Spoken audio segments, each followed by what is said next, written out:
Bonjour à toutes et tous. Merci beaucoup d'être présents avec nous aujourd'hui pour la cinquième édition de Chemin de Traverse. On est tous ravis de vous retrouver après le break de l'été et de la rentrée. Et donc, on est vraiment super content d'être avec vous aujourd'hui pour donc ce cinquième numéro de Chemin de Traverse, le webinaire qui explore avec et pour vous les pistes vers l'emploi. Mais avant de rentrer dans le vif de notre sujet, qui sera les métiers du Grand Paris, je cède la parole à Vincent Godbout, qui est le délégué général de Solidarité Nouvelle face au chômage. Vincent? Oui, bonjour à toutes et tous. Merci beaucoup, William. Bienvenue pour ce nouveau webinaire que nous appelons Chemin de Traverse, qui est proposé donc par SNC, Solidarité Nouvelle face au chômage, dans le cadre de notre programme 100 000 rencontres solidaires. SNC est une association, pour ceux qui ne nous connaissent pas encore. Nous avons 36 ans. Nous sommes présents sur l'ensemble du territoire et proposons aux personnes qui sont en recherche d'emploi un accompagnement gratuit, sans condition et qui dure autant que nécessaire. Cet accompagnement est assuré par des bénévoles qui sont formés et qui apportent une écoute bienveillante, un soutien et une orientation. Dans le contexte actuel, et même si la situation peut sembler s'améliorer, cette initiative citoyenne qui est SNC, cette initiative solidaire, est plus que jamais nécessaire. Aujourd'hui, on a tous dans notre entourage des personnes qui sont en recherche d'emploi, qui désespèrent parfois de retrouver un emploi.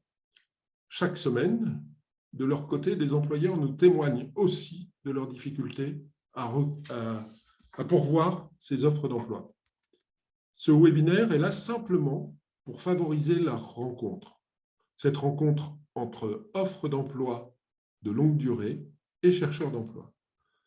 Notre objectif est simple, il s'agit juste de mettre un coup de projecteur sur des filières en développement, des métiers en tension et des dispositifs souvent méconnus. Ainsi, ce webinaire, qui est proposé tous les 2 mois, s'adresse aux chercheurs d'emploi, aux personnes qui les accompagnent et à toute personne intéressée par les questions liées à l'emploi. Évidemment, vous pouvez retrouver les numéros précédents sur notre chaîne YouTube. Aujourd'hui, ce webinaire sera consacré aux métiers liés aux grands chantiers, en particulier ceux du Grand Paris Express. Les constructions de logements neufs, la rénovation énergétique des bâtiments induite par le changement climatique ou les chantiers tels que le Grand Paris Express amènent de nombreux recrutements qui ont besoin de professionnels qui ont des métiers très variés. Quelles sont leurs caractéristiques? Quelles sont les conditions de recrutement, les possibilités d'évolution dans ces métiers très divers? William Renaud va dialoguer aujourd'hui avec Héloïse Pasquier, que je remercie, qui est responsable du développement RH au sein de Vinci Construction France, pour la direction opérationnelle des travaux publics en Île-de-France, et avec Charlotte Renaud, qui est la responsable RH au sein de Vinci Énergie, pour une vingtaine d'entreprises qui évoluent dans les métiers des infrastructures et de la Smart City. D'ailleurs, Charlotte, vous nous expliquerez sûrement concrètement ce qu'est la Smart City et les métiers qui tournent sur ce sujet. Merci donc à toutes les deux, à Charlotte et Héloïse, de vous être rendues disponibles aujourd'hui. Je sais que vous êtes pour l'une d'entre vous dans un lycée, pour l'autre au bureau, et donc nous accorder ce temps est extrêmement précieux. Ce webinaire va nous permettre, grâce à vous, d'en savoir beaucoup plus sur les métiers qui recrutent dans le Grand Paris Express, sur les opportunités d'embauche liées à ces formidables chantiers de transformation de la région Île-de-France, mais aussi évidemment d'autres régions en France. Merci à William Renaud pour l'animation de ce webinaire. Et aujourd'hui, je voudrais adresser un merci tout particulier à Jean-François Ferry, que vous ne voyez pas, que vous ne connaissez pas, mais qui assure pour la dernière fois l'organisation technique et la communication autour de ces webinaires. Merci Jean-François. Merci à toutes et tous de votre participation, avec un amical salut à l'ensemble des salariés de Vinci qui sont engagés comme bénévoles accompagnateurs au sein de SNC. William, je te rends la parole. Merci beaucoup Vincent et encore une fois merci à vous tous de nous rejoindre. Je vois qu'on a Abdelila, Alizé, Aurélie, Bernard, François qui nous ont déjà rejoints. Il y a Roxana qui a déjà ouvert le chat. Bonjour et bienvenue à tous. Alors, chemin de traverse, comment ça se passe? Alors, dans un premier temps, avec nos deux invités, on va découvrir donc ensemble les métiers liés au chantier du Grand Paris. On va discuter des postes qui recrutent, des opportunités d'emploi à très court terme. Et puis ensuite, on va évoquer des aspects un petit peu plus pratiques. Quels sont les parcours de formation possibles? Comment est-ce qu'on peut décrocher un entretien ou un emploi? Et à ce propos, bien que votre micro soit coupé, vous pouvez nous poser vos questions dans le chat. Et je dirais même plus, nous attendons vos questions. On va les remonter et je me ferai un plaisir, bien sûr, de les poser à nos deux invités d'aujourd'hui. Pour ouvrir cette fonctionnalité, voilà, Roxana l'a déjà trouvé, mais pour d'autres, c'est peut-être utile de préciser qu'il vous suffit d'appuyer sur la petite bulle façon BD qui est juste en bas de votre écran. Et oui, parce que chemin de traverse, c'est ça, c'est l'occasion de poser toutes vos questions à deux personnes qui sont au cœur des sujets qu'on aborde. Et donc, Héloïse Pasquier et Charlotte Renaud, je me tourne vers vous et on va commencer par vous, Héloïse. Est-ce que vous pouvez nous dire un petit peu plus précisément qui vous êtes et à quel titre vous êtes parmi nous aujourd'hui?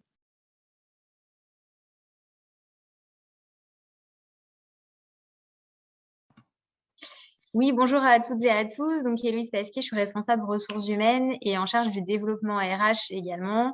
J'interviens dans le groupe depuis 8 ans sur ces missions de développement RH et notamment un des sujets est l'attractivité de nos métiers et présenter nos métiers dans les établissements scolaires, mais pas que. Donc, pour donner envie de nous rejoindre à tout niveau, que ce soit ouvrier, étam, cadre. Enfin voilà, on a beaucoup d'opportunités et donc aujourd'hui, je suis ravie d'être avec vous. Super, merci beaucoup Héloïse. Et donc, spoiler, c'est vous qui êtes dans un lycée aujourd'hui pour présenter ces métiers-là. Je me tourne maintenant vers vous, Charlotte. Vous embauchez, donc Héloïse, vous embauchez les personnes qui sont vraiment sur le gros œuvre, creusement des tunnels, réalisation des ponts, des viaducs. Charlotte, vous travaillez plutôt sur les métiers qui sont en aval des postes pour lesquels recrute Héloïse. Est-ce que vous pouvez Exactement. nous en dire un petit peu plus? Allez-y. Exactement. Donc, moi, pour me resituer aussi par rapport à Eloïse, donc bonjour à toutes et à tous. Donc, je suis au sein de Vinci Énergie, plus spécifiquement dans le domaine d'activité qu'on appelle chez nous les infrastructures, et spécifiquement les infrastructures de transport, puisque c'est là qu'on parle du Grand Paris Express. Donc, ça fait également quasiment 8 ans que je suis aussi dans le groupe. Et en effet, aujourd'hui, nos entreprises sont mobilisées fortement sur le projet du Grand Paris et sur les métiers qu'on a tendance à appeler du second œuvre, puisque nous, chez Vinci Énergie, on n'a pas tendance à… Enfin, nos activités n'ont pas vocation à construire ou à faire sortir des bâtiments de terre, creuser des tunnels et construire des infrastructures, mais nous, on va justement donner vie à l'ensemble de ces bâtiments, l'ensemble de ces tunnels, et on va y apporter de l'énergie sous toutes ses formes. Très bien, juste pour préciser, quand on parle d'énergie, ça veut dire l'électricité, du chauffage, ce genre de choses? Exactement. Bah, très, très simplement, hein, si on regarde autour de soi, si je prends l'exemple d'une gare ou d'un bâtiment, lorsqu'on va s'intéresser à comment vit ce bâtiment ou vit cette gare, on va regarder l'éclairage, la lumière, la vidéosurveillance, les contrôles d'accès, la ventilation, l'alimentation électrique majoritairement. Et tout ça, ça fait partie des domaines d'intervention des entreprises de Vinci Énergie. Ok, super, merci beaucoup, c'est très clair. Donc, encore une fois, je leur dis, hein, je vois Marie-Cécile dans le chat, n'hésitez pas à poser vos questions. Avec Héloïse et Charlotte, on a plus de 16 ans, donc si j'ai bien compté, d'expérience dans les métiers du bâtiment, donc n'hésitez pas une seconde. Donc, toutes les deux, vous travaillez au recrutement des femmes et des hommes qui construisent ce futur super métro qu'on appelle le Grand Paris Express. Aujourd'hui, on va parler de l'ensemble des métiers qui sont sollicités. On va aussi décrire les profils qui sont recherchés, les formations, également les possibilités de reconversion, puisque vous embauchez à tous les âges de la vie professionnelle. On va peut-être démarrer par un rapide voilà, tour d'horizon de votre actualité à toutes les deux. Je me retourne une nouvelle fois vers vous, Héloïse. Est-ce que vous avez aujourd'hui des chantiers en cours? De quelle nature sont ces chantiers? Et quelles embauches est-ce que vous avez en perspective? Oui, alors c'est vrai qu'aujourd'hui, on participe effectivement au Grand Paris Express. Donc déjà depuis 2019, hein, on intervient sur le croissant sud en fait de la région parisienne, la ligne 15 sud, où là effectivement on a nos locaux sur Cachan, donc on intervient sur cette partie-là. Également sur le prolongement de la ligne 14 pour aller jusqu'à Orly, puisqu'aujourd'hui elle s'arrête à Olympiade. Donc on a aussi un lot sur cette partie-là. Et puis, on intervient, alors ce n'est pas les projets du Grand Paris Express, mais c'est plutôt SNCF Réseau. On intervient sur le projet EOL à La Défense, mais c'est également des travaux souterrains. Et donc, c'est des projets depuis 2019 sur lesquels on recrute. On va continuer de recruter, puisqu'on a démarré également l'année dernière le projet de la ligne 18-1 et le lot ligne 18-2. Donc, voilà, avec à la fois des travaux souterrains et à la fois un viaduc qui existera dans quelques temps sur la ligne 18-2. Donc, des projets assez différents et pour autant, au niveau des métiers, on recrute, donc comme je disais tout à l'heure, à tout niveau d'expérience et d'expertise. On peut recruter des personnes qui sont coffreurs, conducteurs d'engins, des ferrailleurs et également des personnes qui vont être chefs d'équipe, chefs de chantier pour coordonner cet ensemble. Mais ça peut être aussi des profils en études, puisqu'on est aussi, par exemple, on a des coordinateurs études travaux, des personnes qui vont faire le lien entre les études et le chantier. Donc, voilà, beaucoup de métiers très diversifiés et à tout niveau. Donc, après, voilà, s'il y a des questions plus précises sur certains métiers, j'y reviendrai, bien entendu. Je ne doute pas qu'on aura des questions pour préciser les types de métiers, les niveaux de qualification et les réalités que recouvrent des termes voilà, qu'on entend souvent, mais dont on ne sait pas toujours ce qu'ils recouvrent précisément. Donc, on va enfin savoir ce que fait un coffreur, par exemple. Donc, on va pouvoir l'aborder dans un second temps. Peut-être avant ça, je me tourne vers vous, Charlotte. Donc, vous intervenez pour, comme vous le disiez, donner vie à un certain nombre de bâtiments. Quel profil vous recrutez aujourd'hui pour donner vie à des bâtiments? Alors, donner vie à des bâtiments, en l'occurrence, là, on va parler plutôt de donner vie au nouveau métro parisien, à la nouvelle mobilité urbaine et toutes les émulsions qui se passent au niveau des bouleversements des villes en termes de mobilité et des infrastructures du coup, pour se déplacer. Donc nous, comparé à Héloïse, nos travaux, en tout cas sur le Grand Paris Express, commencent maintenant fortement, puisque le gros œuvre a été réalisé. Donc là, nous, on va passer à l'action pour justement donner vie aux tunnels, donner vie aux stations et aux gares. Donc, on va recruter également tout type de profils, ouvriers, employés, techniciens, cadres et ingénieurs, parce que du coup, on a besoin de profils pour la partie réalisation de travaux, mais également encadrement de chantier. Donc, nos métiers, on va retrouver à peu près les mêmes profils, mais avec des spécialités dans les domaines de l'électricité et de l'énergie. Donc, on recrute des monteurs électriciens, des conducteurs d'engins, de pelles, des chefs d'équipe, des chefs de chantier, des conducteurs de travaux. On a également besoin de soutien sur la partie études, avec des dessinateurs, des projeteurs, des coordinateurs BIM, qui vont être en soutien justement aux équipes de réalisation. Et l'encadrement chantier, comme je disais, des conducteurs de travaux, des ingénieurs projets, des chefs de projet. Donc, Ok. voilà, Juste un coordinateur BIM, c'est quoi? C'est pas quand on se cogne, c'est autre chose? eh bien non, justement, c'est pas quand on se cogne. Le BIM, c'est un logiciel qui permet de modéliser des plans en 3D ou dans d'autres dimensions, de manière à avoir une vision plus complète de la conception, aussi bien sur la partie électrique et de tous les corps de métier qu'on peut retrouver d'un chantier. Ok, très bien. Il y a une, enfin, ça y est, les questions arrivent et puis c'est un peu comme le dentifrice, quand elles arrivent toutes en même temps. Je vais en sélectionner une et puis on reviendra sur les autres ensuite. Vos recrutements passent par quel canot quand on a préparé ce webinaire? On a par exemple parlé de l'intérim, Charlotte. Est-ce que c'est un canal de recrutement que vous utilisez? Oui, alors l'intérim, c'est vrai que chez nous, c'est un très bon tremplin et même un bon moyen d'accéder à nos métiers. Déjà parce que des fois, on ne trouve pas toujours une opportunité en CDI, on ne va pas toujours facilement trouver un emploi durable. Donc l'intérim, c'est vrai que c'est un bon tremplin, notamment pour nos profils chantier ou opérationnels. C'est une bonne façon de tester le terrain, les missions, de se rendre compte rapidement si c'est fait pour nous ou pas. et puis rapidement de pouvoir rebondir. Donc, c'est vrai que l'intérim, chez nous, c'est un vecteur et un canal de recrutement assez fort pour nos profils chantier et opérationnels. Ok, super. J'en profite pour dire que le tout premier numéro de Chemin de Traverse pardon, était sur l'intérim. On avait une personne de chez Randstad qui était venue nous dire un petit peu comment ça marchait.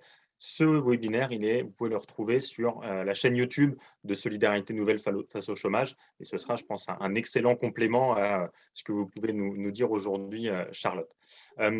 Vous disiez justement, Charlotte, et peut-être que cette question-là, elle sera pour Héloïse, mais vous nous disiez que l'intérim, c'est aussi une façon de se rendre compte si le métier nous plaît, si les conditions de travail nous plaisent. Peut-être, voilà, c'est quand on pense au métier du bâtiment ou au métier de la construction, on s'interroge parfois sur les conditions de travail.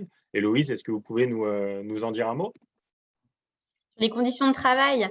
Alors, c'est vrai que déjà, ça va dépendre. Est-ce qu'on fait du bâtiment ou des TP? Donc, moi, je suis plus sur le volet travaux publics, donc notamment pour le Grand Paris sur les travaux souterrains.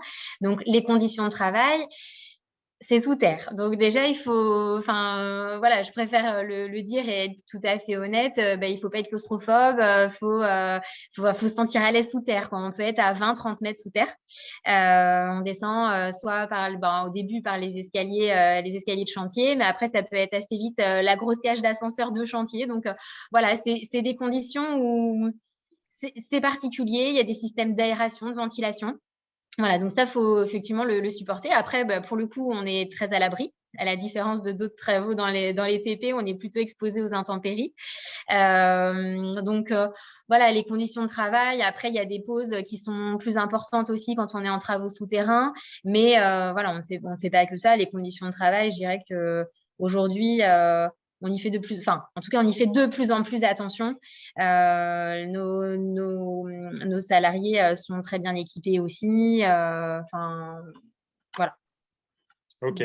Et puis, on avait parlé également du sens qu'il y avait aussi à ces métiers-là. On entend aujourd'hui beaucoup de personnes qui cherchent à faire quelque chose de leurs mains, à retrouver une utilité. Et là, c'est un peu ce qu'on se disait. Les personnes qui travaillent sur ces chantiers-là, elles sont en train de changer le visage de la région de la capitale, tout simplement. Exactement. C'est une vraie. En fait, certains sont déjà passionnés de la construction, donc vont venir nous voir très spontanément. D'autres qu'il va falloir un petit peu plus aller chercher via justement, pourquoi pas, de l'intérim, ou dans les écoles. Voilà, on va aller chercher les profils. Venez voir ce que l'on peut faire et développer aussi votre fierté de participer à la construction de la mobilité de demain.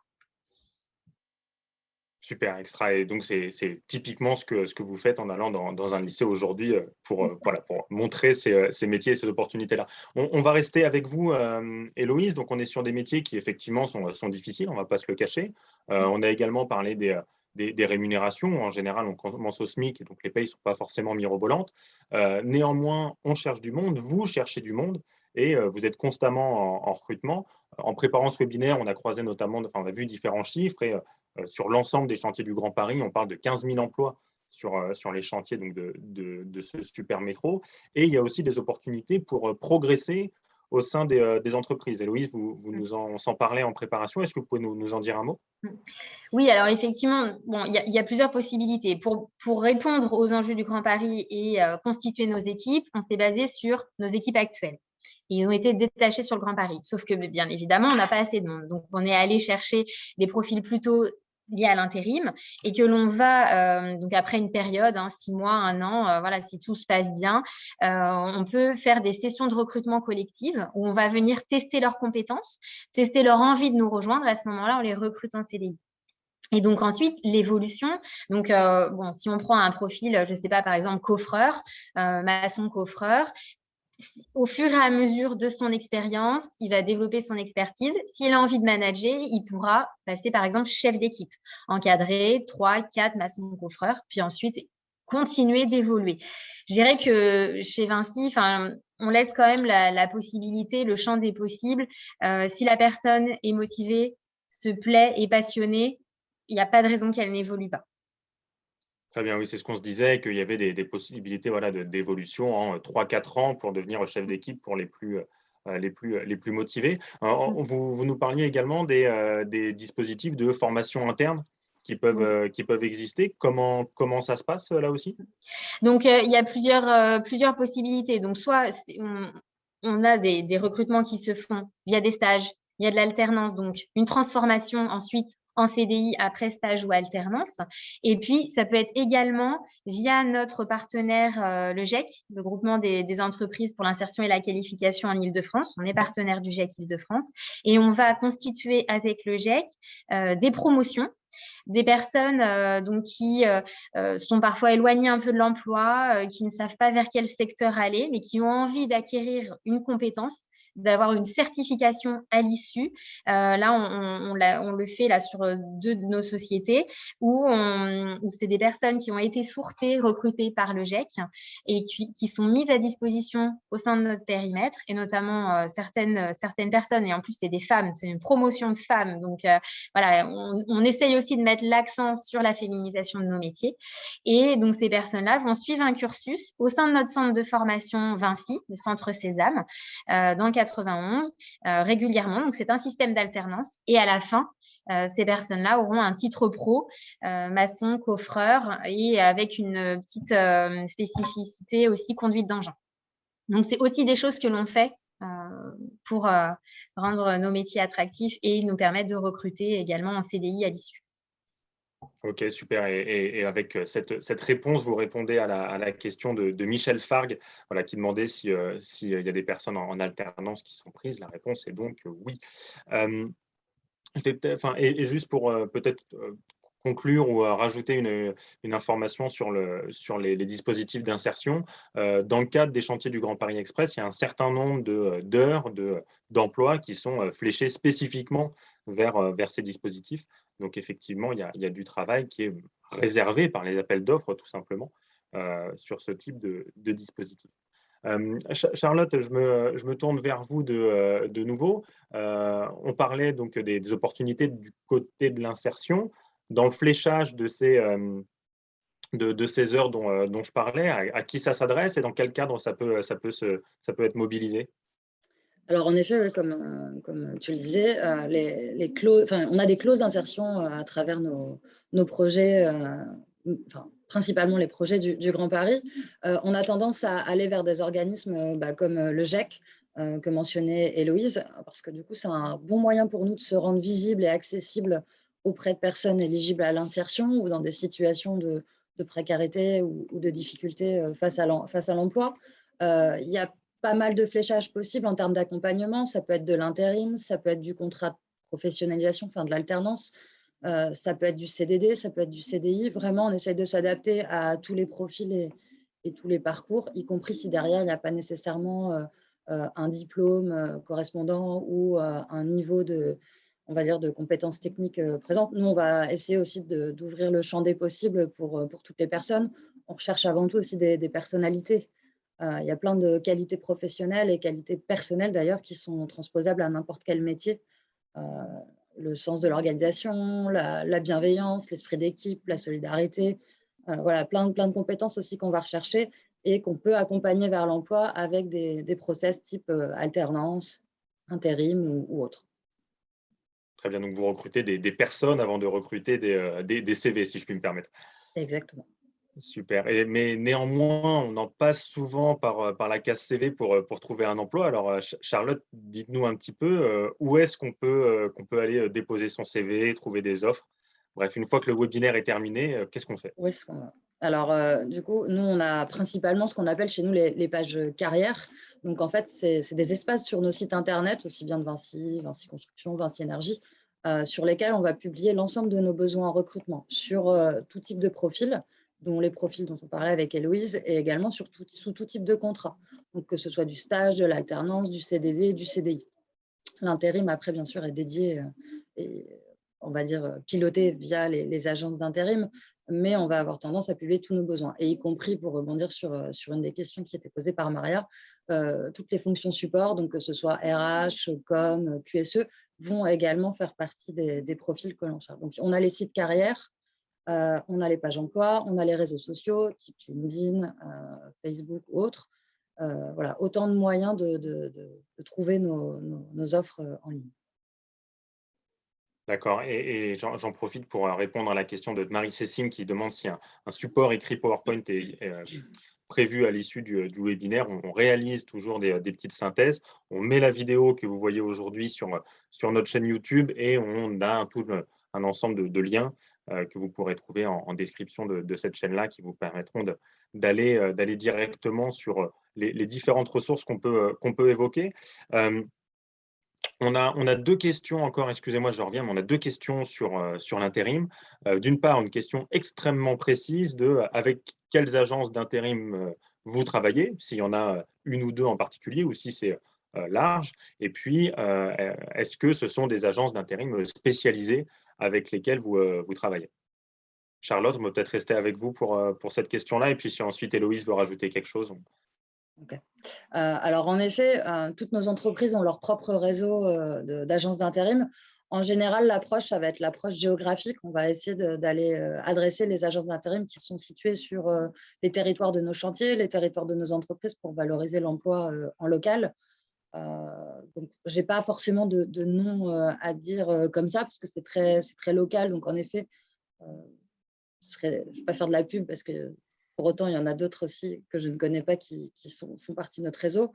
Agences spécialisées en BTP, majoritairement. Après, ça peut dépendre. Si on recherche des fonctions support aussi, on peut avoir recours à d'autres agences d'intérim, mais on va rechercher toujours cette spécialité qui va permettre de mieux flécher les profils vis-à-vis de nos besoins. D'accord. Et donc, Héloïse, ça se passe de la même manière chez vous, c'est-à-dire plutôt une dimension locale et puis les chefs de chantier qui vont aller faire la démarche d'aller vers les agences d'intérim de leur territoire? Oui, alors nous, c'est peut-être pas autant territorialisé, mais disons qu'on a des accords cadres avec une quarantaine d'agences d'intérim. Donc, en fait, nos chefs de chantier qui passent les commandes via un système de commande d'intérim auprès des agences, ils vont choisir telle ou telle agence avec laquelle ils ont l'habitude de travailler. Donc, ils se cantonnent aux accords cadres, en fait, à la quarantaine d'agences qu'ils ont dans leur liste. Et après, très souvent, quand ça fonctionne bien avec une agence, ils continuent. Et enfin, bon, voilà. Mais c'est vrai que là, pour le coup, nous, au niveau RH, on le pilote moins. C'est le chantier directement qui fait sa commande d'intérim. C'est un peu spécifique sur notre périmètre, du coup. C'est le chantier qui gère sa ressource et voit la variable d'ajustement qui est nécessaire. Donc, l'intérim, ça se passe comme ça. Après, dès que c'est des recrutements plutôt en contrat à durée de chantier, donc des CDI à durée de chantier ou des CDD ou des CDI, là, à ce moment-là, c'est plus nous, au niveau RH, que nous sourçons, enfin, nous publions les offres et nous allons sourcer les profils. Ok, super, merci beaucoup. Il y a encore une ou deux autres questions dans le chat. Je les prends maintenant et puis ensuite on parlera compétences, transférabilité de ces compétences d'un métier à l'autre. Il y a notamment une question de Solidarité Nouvelle face au chômage à Lille qui pose la question de savoir s'il y a une antenne Vinci à Lille. On ne doute pas qu'il y en ait une. Peut-être une de vous a un contact particulier avec… Charlotte a ouvert son micro directement quand j'ai parlé de Lille. Oui, on est présent sur tout le territoire et à Lille, et aux alentours compris. Super. Et puis, on a également Michel qui pose la question de découvrir les métiers pour lesquels vous avez des besoins. Est-ce qu'il y a des ressources en ligne vers lesquelles on peut proposer à Michel de se tourner, par exemple? Là, il y a le site de la Société du Grand Paris. Comme là, ça porte plutôt sur les métiers du Grand Paris, notre thème aujourd'hui. Le site de la Société du Grand Paris est plutôt bien fait. Il y a des témoignages, des vidéos qui présentent les techniques aussi, comment sont réalisés les tunnels, comment fonctionne un tunnelier. Enfin, je trouve que les vidéos sont assez parlantes. Donc, moi, dans les écoles, parfois, je présente carrément le site de la Société du Grand Paris. Ok, super. Ouais, effectivement, Après, pardon, juste sur notre site, sinon, sur le site Vinci aussi, il y a des témoignages de collaborateurs, il y a des chaînes YouTube par société aussi où on peut trouver des témoignages de nos collaborateurs. Ok, super. Donc, on peut vraiment avoir les deux à la fois le site de la Société du Grand Paris pour tout ce qui est compétences métiers, qu'est-ce que recouvrent les différents termes qu'on évoque, tunnelier, coffrage, etc. Et puis, d'autres avec des témoignages de personnes qui sont effectivement sur le terrain et qui pratiquent ces métiers-là. Super. Merci beaucoup, Héloïse, pour ces précisions. Je me retourne vers vous, Charlotte. On parlait des compétences, de ce qu'on appelle donc, les soft skills, hein, ces compétences qui sont parfois un petit peu intangibles, mais qui sont extrêmement importantes, arriver à l'heure, avoir l'esprit d'équipe, etc. Et on parlait également, par exemple, sur les métiers dont vous avez la charge, électricité, chauffage, ventilation, climatisation. On parlait des dispositifs de formation que vous mettez en place à l'interne. Donc, quand on veut entrer dans ce secteur ou quand on veut en sortir, quelles sont les compétences transférables sur lesquelles on va pouvoir s'appuyer? Alors, c'est vrai que donc, nous, chez Vinci Énergie, la dominante de nos métiers, de nos compétences, ça va être dans le génie électrique, le génie climatique, le génie thermique, mécanique, nucléaire. Voilà, ça va dresser vraiment l'énergie sous toutes ses formes. Après, quand on va en pratique, quand on parle de CVC, donc chauffage, ventilation, climatisation, de courant fort, de courant faible, haute tension, bas tension, toute la partie plutôt liée à la partie électrotechnique, ça, c'est transférable et transposable chez nous à n'importe quel environnement. Parce que là, moi, je vous parle des infrastructures. Chez Vinci Énergie, on a d'autres domaines d'activité, le tertiaire, l'industrie, la partie IT ou SI, système d'information. Donc, peut-être qu'en effet, ça adresse moins la partie système d'information, mais toutes ces compétences-là sont transposables à n'importe quel métier dans n'importe quel domaine d'activité chez nous. Je pense même, après, avec quelques limites, mais ça peut même aller au-delà de Vinci Énergie. Il y a tout à fait des compétences qui sont transposables à l'échelle de Vinci Construction, à l'échelle d'Eurovia ou d'autres filiales du groupe. Les métiers sont souvent les mêmes en pratique. La technique peut varier de temps à autre, mais en interne, en effet, il y a beaucoup de synergies et de passerelles sur les métiers.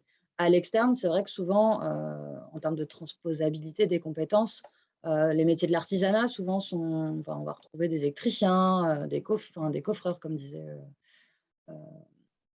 on dirait Héloïse. On va retrouver plein de compétences qui existent dans les métiers de l'artisanat qui sont portées par nous, nos entreprises.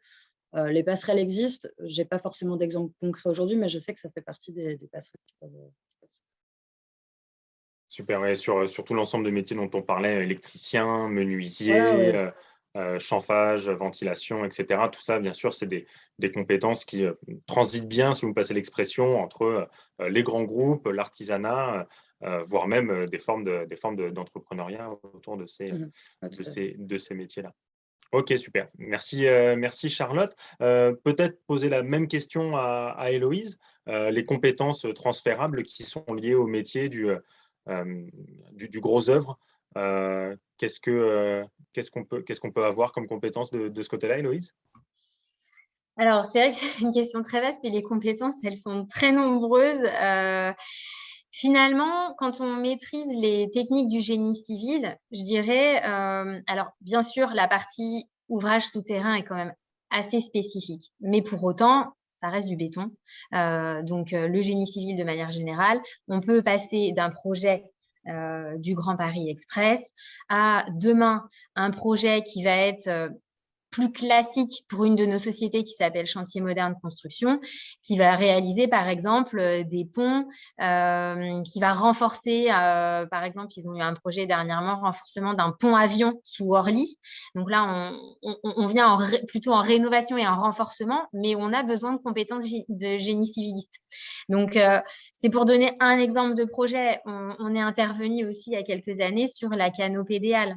Pour ceux qui sont parisiens, ceux qui connaissent Châtelet-Les Halles, la canopée, c'est une de nos réalisations. Donc, je dirais, à partir du moment où on a les compétences dans le domaine du génie civil, on peut réaliser tout type de projet, mais sur les 15 prochaines années. Et on peut même aller sur des activités d'une autre société chez nous, qui est Sogea Île-de-France, où on va intervenir sur des ouvrages d'art qui sont à rénover, par exemple, ou faire des réseaux. Enfin, voilà, les compétences sont assez transférables. Charlotte, tout à l'heure, parlait d'électriciens, par exemple. On a aussi un service matériel chez nous où il y a une équipe d'électriciens. Donc, voilà, et ça peut favoriser aussi la mobilité dans le groupe. Ouais, bien sûr. Et puis, ce qu'on entend aussi dans ce que vous nous dites, au-delà des métiers et des compétences qui sont transférables, on entend la différence, la diversité pardon, des chantiers sur lesquels il est possible de travailler, depuis le tunnel jusqu'où on avait parlé en préparant le webinaire de la rénovation du pont Alexandre III à Paris, devant le Grand Palais. Donc, on voit qu'il y a une diversité assez importante dans les lieux où on peut se retrouver à exercer des métiers de coffreur, d'électricien, etc., etc. On a une question de Roxana, qui était la première à ouvrir le chat, qui nous dit, voilà, le monde de la construction est traditionnellement masculin. Est-ce qu'il y a une mixité dans tous les corps de métier, ou est-ce qu'il y a des métiers plus spécifiques? On l'a évoqué comme un enjeu. Charlotte, Héloïse, qui veut répondre? Toutes les deux. Alors, vous Vas-y, commencez, Charlotte. Allez. Non, c'est vrai qu'on a cette image, hein, que le BTP est plutôt un monde d'hommes. C'est une réalité, hein, parce que souvent, en plus, quand on présente nos métiers, on va parler de conditions de travail difficiles, de la manutention, du froid, des situations voilà, un peu compliquées. C'est vrai que c'est un peu les préjugés avec lesquels on vit et desquels on est un peu victime lorsqu'on veut recruter ou se rendre accessible à tous. Pour autant, c'est pas pour ça qu'on ne va pas avoir cette ambition de vouloir se rendre accessible à tout le monde, hein, et justement aller vers de la mixité, que ce soit sur des profils, sur les genres, donc aussi bien pour adresser les femmes que les hommes. Chez Vinci Énergie, nous, on a l'ambition de féminiser en tout cas déjà notre encadrement autant que possible. On se donne des ambitions et des objectifs de passer par exemple de 10% aujourd'hui à 20% en 2025 et à 30% de femmes dans notre encadrement d'ici 2030. Après, sur la partie, je dirais, plus chantier opérationnel, c'est vrai que la première étape, c'est de faire naître déjà des vocations auprès des personnes qui naturellement ne se tournent pas vers nos métiers. Donc, c'est notamment ce que fait certainement Héloïse aujourd'hui dans les lycées ou dans les écoles. On va avoir tendance à mettre en place des promotions dédiées de manière à se rendre accessible, présenter nos métiers, parler de ce qu'on fait, être assez concret et du coup attractif sur ce qu'on fait pour dire qu'il y a de barrières pour personne. Super, Héloïse. Est-ce que vous voulez rebondir, abonder? Oui, complètement. Enfin, je rejoins complètement Charlotte. On rencontre effectivement les mêmes enjeux aujourd'hui. C'est vraiment en train d'évoluer et en plus, la gente masculine demande à accueillir des femmes sur chantier. Donc, ça, c'est pas forcément dit. Et c'est vrai qu'aujourd'hui, la mixité, elle est recherchée dans les équipes. Nous, aujourd'hui, c'est sûr qu'on n'a pas tellement de sujets au niveau des personnes qui vont être plutôt sur des postes sédentaires, par exemple en bureau d'études, sur des postes en études de prix, des postes de dessinateurs projeteurs, par exemple, où on va être plus sédentaire derrière, en tout cas plus sédentaire dans des bureaux. Dès qu'on rentre sur on va plus sur les métiers vraiment opérationnels, terrain, que ce soit coffreur, conducteur d'engin, etc. Là, on a un petit peu plus de mal parce qu'effectivement, il y a des contraintes, notamment d'horaire, des contraintes de déplacement aussi, de chantier en chantier. Et ça peut constituer une contrainte pour une femme. Et pour autant, on est aussi aujourd'hui dans une démarche où on veut faire évoluer nos modes d'organisation, nos modes de travail et disons que voilà, il y avait une grande culture aussi du présentéisme, être beaucoup au bureau, etc. La crise sanitaire est passée par là. Il y a aussi un petit peu plus de télétravail aujourd'hui. Et donc, avec ces petites touches de modification d'organisation du travail, un petit peu de télétravail, etc., on arrive aussi à capter une population plus féminine. Mais pour autant, il faudra continuer à présenter nos métiers dans les écoles et le plus tôt possible. Parce que là, aujourd'hui, je suis dans un établissement scolaire. Je vois les promotions de BTS, TP, première et deuxième année. J'ai vu trois jeunes filles aujourd'hui sur 60 élèves. Donc, voilà, si déjà il n'y a pas les jeunes filles dans les écoles dans lesquelles on recrute, malheureusement, à terme, on ne pourra pas les accueillir dans nos métiers. Donc, on développe aussi des partenariats, par exemple, avec des associations telles que Elle Bouge, l'association également Révèle. On ouvre les portes de nos chantiers, on leur donne la possibilité de faire des stages pour essayer de les attirer vers nos métiers. Ok, super. Donc, merci pour ce panorama très, très large de tout ce que vous faites pour donc féminiser davantage les métiers, aussi bien au niveau des vocations qu'en termes d'organisation du travail. On a entendu que c'était bien entendu quelque chose qui se menait sur différents fronts en même temps. On a encore une ou deux questions dans le chat. Il nous reste plus que 5 minutes. Donc, si vous qui nous écoutez, vous avez encore des questions à nous poser, il vous reste très peu de temps pour le faire. Donc, n'hésitez pas, il n'y a pas de bonnes ou de mauvaises questions, bien au contraire. Et puis, régulièrement, en posant votre question, vous posez celle que 3 ou 4 personnes ont derrière la tête, mais qu'ils ou elles n'osent pas poser. Donc, n'hésitez pas. Peut-être une deuxième question, encore une fois, autour des métiers et de l'évolution des métiers. Vous, Héloïse, Charlotte, vous disiez que vous avez toutes les deux 8 ans au sein de l'entreprise. Comment est-ce que finalement le recrutement pour les chantiers du Grand Paris fait évoluer vos méthodes de travail, votre façon de recruter des personnes qui vont aller demain sur ces chantiers-là? Est-ce que vous ressentez des impacts?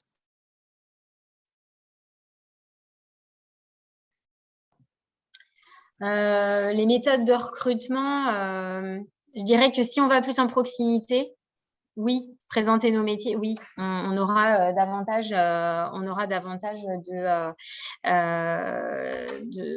excusez-moi, Je vous en prie, on va vous libérer et vous attendre pour la classe de BTS non, 3, mais en donc, fait, voilà, il faut juste être plus présent, aller présenter nos métiers dans les missions locales, être en partenariat avec Pôle emploi, en partenariat avec le GIEC, avec Vinci Insertion Emploi également. Enfin, voilà, c'est avec de la communication, de la présence lors des forums, par exemple, où là, on va avoir plus de profils. D'accord, mais donc vraiment une dimension de plus en plus humaine dans les process de recrutement. Et ça me permet de rebondir sur la question de Maria, que je remercie d'ailleurs pour ces questions. Quelles sont les étapes, quel est le process de recrutement? Et même une question très précise, parce qu'elle s'imagine déjà dans ces métiers-là, Maria, puisqu'elle demande comment se fait la période d'intégration. Héloïse, si vous voulez garder la parole, et puis ensuite Charlotte pourra abonder. Les étapes, on est sur des process de recrutement assez courts. On ne fait pas passer 5-6 entretiens, on est plutôt sur de la rapidité. Donc, généralement, c'est un entretien téléphonique ou un entretien téléphonique, un entretien physique avec un RH ou parfois même directement avec un opérationnel en présence de l'RH. On fait parfois en binôme et après, la décision, elle est prise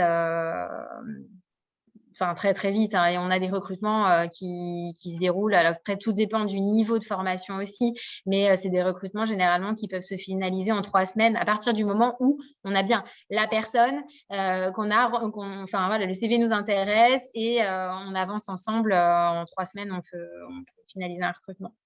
Ça peut aller assez vite. Ok, ouais, effectivement, c'est vraiment, vraiment très rapide. Charlotte, peut-être vous pouvez nous dire un petit mot sur la période d'intégration, et puis on a également une question sur la reconversion pour les personnes seniors ou en milieu de carrière, si vous voulez bien nous faire une réponse composée. Déjà, j'abonde avec Héloïse. On a un petit peu les mêmes approches en termes de process de recrutement. On essaye d'être assez concret et d'aller au plus près du terrain et du besoin de l'opérationnel. Donc, on se met très vite en relation avec eux dans les process. On fait en sorte que ce soit assez court. Sur la phase d'intégration, du coup, il y a toujours un accompagnement déjà de la personne lorsqu'elle arrive dans nos équipes. Aussi bien déjà peut-être pour mettre à niveau toutes les habilitations ou, on va dire, permis dont on aurait besoin pour lui permettre d'aller sur nos chantiers, lui permettre de travailler et d'être opérationnel du coup pour nos chantiers. Il y a une intégration qui se passe aussi vis-à-vis de la vie de l'entreprise. On va avoir tendance à créer des moments de convivialité, de suivre la personne dans sa prise de poste. Souvent, on va pouvoir mettre en place ce qu'on appelle des tuteurs ou des mentors, de manière à ce que la personne ait un référent ou quelqu'un à se référer pour poser toutes les questions qui peuvent lui passer par la tête, hein, que ce soit de où aller manger le midi à mieux comprendre en gros une des missions qu'on lui demande. Donc voilà, on va vraiment faire en sorte que la personne se sente le plus à l'aise dans son poste rapidement en la mettant en contact avec les équipes et en lui donnant les bagages qui vont bien pour commencer. Et si j'axe du coup la réponse après sur la partie reconversion, milieu de carrière, c'est vrai que sur nos populations chantier opérationnel, on va avoir ces problématiques qui vont se poser dans le sens où c'est des métiers assez physiques. Donc, à des moments, on peut avoir envie de voir autre chose, on peut avoir envie de faire un travail moins physique. Donc, on essaye autant que possible de faire des passerelles sur des métiers, chantiers vers des métiers, par exemple, de magasinier, où il y a moins de manutention, il y a moins de déplacements, où on essaye de limiter comment dire, l'effort physique à proprement parler, lorsqu'on peut avoir des contraintes, en tout cas d'ordre physique. On essaye autant que possible d'aménager les fins de carrière ou d'aménager les milieux de carrière en fonction des profils et des postes qu'on a aussi dans nos entreprises. Bien sûr. Et vous recrutez aussi à ces âges-là de la vie professionnelle. On essaye autant que possible, hein, ça fait partie de la mixité qu'on évoquait tout à l'heure. En fait, la mixité, elle adresse aussi tous les profils et tous les âges. Très bien, super. Merci beaucoup, Charlotte. Merci beaucoup, Héloïse. Il est 13h45, passé de 1 minute. Il y a Roxana qui vous remercie toutes les deux dans le chat. Moi aussi, je voulais vraiment vous remercier d'avoir pris sur la pause déjeuner pour pouvoir nous dire un petit peu tout ce que vous faites et ce que sont les métiers du Grand Paris. À vous toutes et tous qui nous écoutez, merci de prendre un petit moment pour remplir l'enquête de satisfaction à laquelle on vous proposera d'accéder en sortant du webinaire. Merci à Maria, merci à Gabi, merci à toutes et tous pour vos questions. Chemin de Traverse revient pour un prochain numéro en décembre, avant les fêtes de fin d'année. On est encore en réflexion sur le thème, mais on vous donnera des infos très vite. Merci également à vous tous qui nous suivez. Merci vraiment beaucoup pour vos questions. Héloïse, Charlotte, merci à vous encore une fois. Très bonne fin de journée à vous. Et dernière chose, vous pourrez bien sûr retrouver ce webinaire sur la page YouTube de Solidarité Nouvelle Face au Chômage. Merci et à très bientôt. Merci. Merci. Merci, au revoir. Merci à vous. Au revoir.